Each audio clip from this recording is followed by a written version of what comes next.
कालिका माँ आदिशक्ति चैनल में स्वागत है आप सबका। आज जानेंगे दिवाली की पूजा कब है। प्रभु राम से जुड़ा है दीपावली का पर्व। फिर इस दिन दीपावली पर राम की जगह क्यों होती है लक्ष्मी गणेश की पूजा। जानिए वजह। दीपावली कब है, 31 अक्टूबर या 1 नवंबर।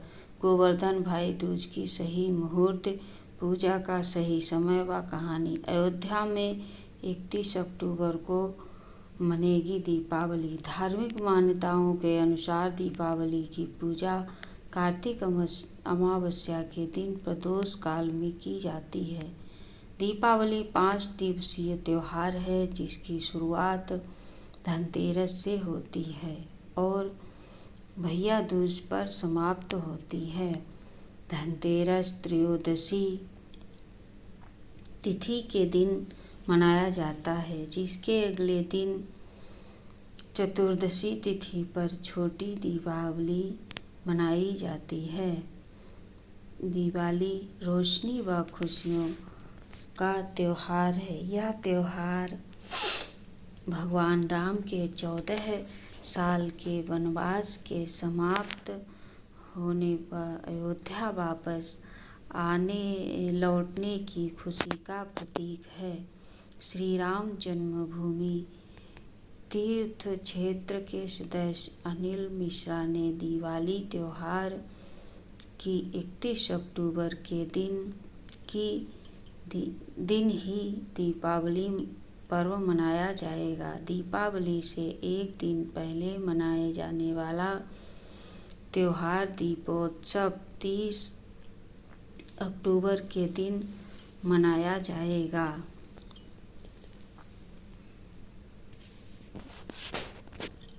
अयोध्या में रामलला की प्राण प्रतिष्ठा के बाद यह पहली दीपावली है। अयोध्या में अब तक के सबसे भव्य दीपोत्सव की तैयारियां जोरों पर चल रही हैं। इस साल 35 लाख से अधिक दीपक जलाने का संकल्प लिया गया है। इसमें से अकेले 28 लाख दिए केवल सरयू नदी तट के 55 घाटों पर जलाए जाएंगे। अयोध्या सहित पूरी दुनिया को इंतजार है तो सिर्फ 30 अक्टूबर की शाम का। उस दिन सबके आराध्य भगवान श्री राम की नगरी अयोध्या एक और कीर्तिमान रचने जा रही है। इस अद्भुत और अलौकिक पल का आनंद ले पाएंगे। विभाग द्वारा इस महोत्सव के दूरदर्शन व सोशल मीडिया प्लेटफॉर्म पर सीधा प्रसारण की व्यवस्था की गई है।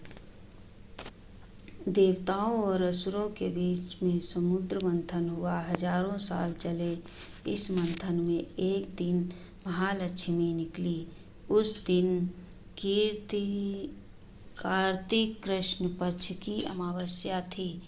दीपावली का पर्व आदिकाल से मनाया जाता है।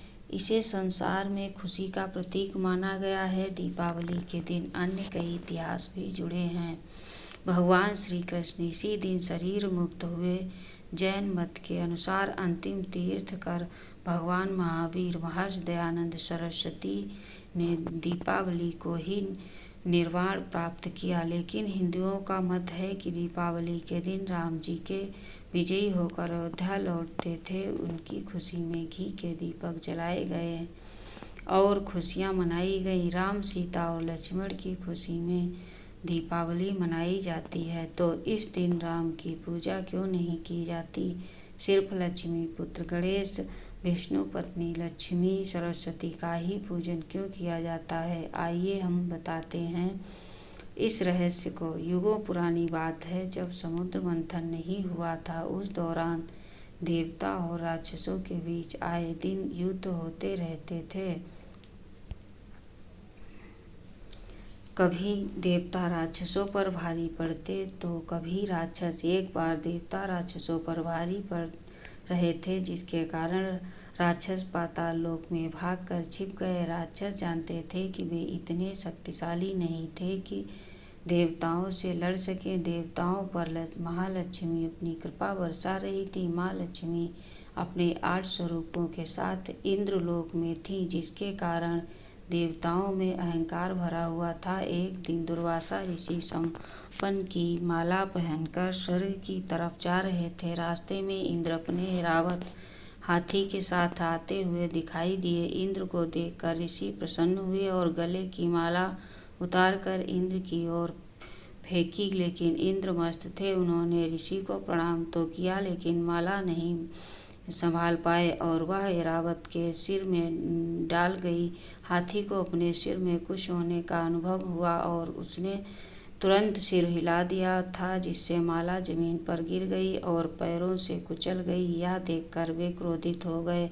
दुर्वासा ने इंद्र को श्राप देते हुए कहा कि जिस अहंकार में हो वह तेरे पास से तुरंत पाताल लोक चली जाएगी। श्राप के कारण लक्ष्मी स्वर्गलोक छोड़कर पाताल लोक चली गई। लक्ष्मी के चले जाने से इंद्र व अन्य देवता कमजोर हो गए। राक्षसों ने माता लक्ष्मी को देखा तो वे बहुत प्रसन्न हुए।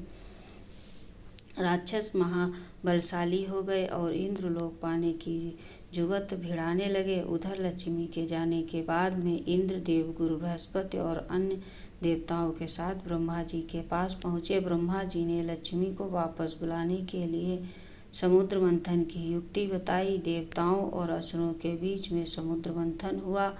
हजारों साल चले इस मंथन में एक दिन महालक्ष्मी निकली। उस दिन कार्तिक कृष्ण पक्ष की अमावस्या थी। लक्ष्मी को पाकर देवता एक बार फिर से बलशाली हो गए। माता लक्ष्मी का समुद्र मंथन से आगमन हो रहा था। सभी देवता हाथ जोड़कर आराधना कर रहे थे। भगवान विष्णु भी उनकी आराधना कर रहे थे। इसी कारण कार्तिक अमावस्या के दिन महालक्ष्मी की पूजा की जाती है, साथ ही रोशनी की जाती है। लक्ष्मी के मय में कोई गलती न कर दें, इसलिए सरस्वती और गणेश जी की पूजा होती है। कार्तिक मास के कृष्ण पक्ष चतुर्दशी तिथि को छोटी दिवाली मनाई जाती है। छोटी दिवाली इस बार 30 अक्टूबर को मनाई जाएगी। इसे नरक चतुर्दशी भी कहते हैं।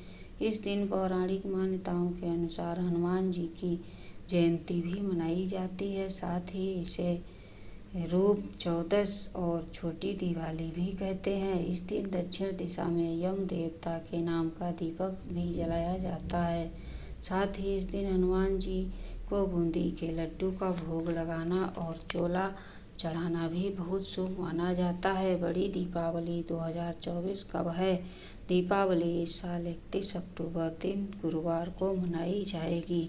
वैदेही, ऋषिकेश और विश्वविद्यालय इन तीनों पंचांगों में दी गई जानकारी के अनुसार दीपावली का पर्व सर्वसमस्त रूप से 31 अक्टूबर को मनाया जाना चाहिए। दरअसल दीपावली का त्यौहार कार्तिक मास की अमावस्या तिथि को मनाया जाता है और प्रदोष काल के बाद दीपावली की पूजा की जाती है। पंचांग के अनुसार इस साल अमावस्या तिथि 31 अक्टूबर को दोपहर के बाद 3:52 पर शुरू होकर 1 नवंबर को शाम 6:16 तक रहेगी। यानी कि 31 अक्टूबर की रात को अमावस्या तिथि विद्यमान रहेगी। इसलिए 31 अक्टूबर की रात को ही दीपावली मनाना तर्क संगत होगा। 31 अक्टूबर को रात में ही लक्ष्मी पूजन, काली पूजन और निषिद्ध काल की पूजा की जाएगी। मध्य रात्रि की पूजा भी 31 अक्टूबर की रात को ही करना सर्वमान्य होगा, जबकि अमावस्या से जुड़े दान पुण्य के कार्य और पितृकर्म आदि 1 नवंबर को सुबह के वक्त करना उचित होगा। गोवर्धन पूजा 2024 अन्नकूट कब है? गोवर्धन पूजा दीपावली के अगले दिन होती है। इसे अन्नकूट पर्व के नाम से भी जाना जाता है। गोवर्धन पूजा 2 नवंबर की जाएगी। पौराणिक मान्यताओं के अनुसार द्वापर युग में भगवान कृष्ण ने गोवर्धन पर्वत को अपनी एक उंगली पर उठाकर सभी मथुरा वासियों को भीषण वर्षा से रक्षा की थी। तब से इस पर्व को गोवर्धन पूजा के रूप में हर साल मनाते हैं। इस दिन भगवान कृष्ण की पूजा की जाती है और अन्नकूट का भोग लगाया जाता है। भाई दूज 2024 कब है? भाई दूज दीपावली के महामहोत्सव का आखिरी दिन होता है। कार्तिक मास के शुक्ल पक्ष की द्वितीया को भाई दूज का पर्व मनाया जाता है। इस साल भाई दूज 3 नवंबर को मनाई जाएगी। इसे यम द्वितीया भी कहते हैं। इस दिन यमराज की यमुना ने अपने भाई को सबसे पहले तिलक किया था। तभी से हर साल इस शुभ मौके पर बहनें अपने भाइयों को टीका करती हैं और उनकी दीर्घायु की कामना करती हैं।